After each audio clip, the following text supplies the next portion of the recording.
আজকে আমার খুব বর্ষার ঝিমঝিম রাত, তো আমার মনে হচ্ছে যে একটু একটু মানে একটু হালকা কিছু চাই, মানে আমার একটু শান্তি চাই মনের মধ্যে। আমি তাহলে কি করতে পারি? দ নি সা রে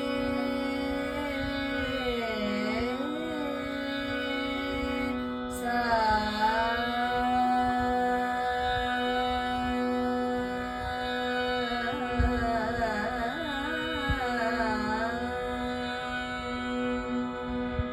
কেউ হয়তো বলতে পারে আহা, আবার কেউ হয়তো এটাতে বলতে পারে যে না, এই ঝিমিয়ে পড়ছি বড্ড। তাহলে আগে ঝিমিয়ে পড়ার দলে যারা, তাদের জন্য দু একটা উদাহরণ সেট করি।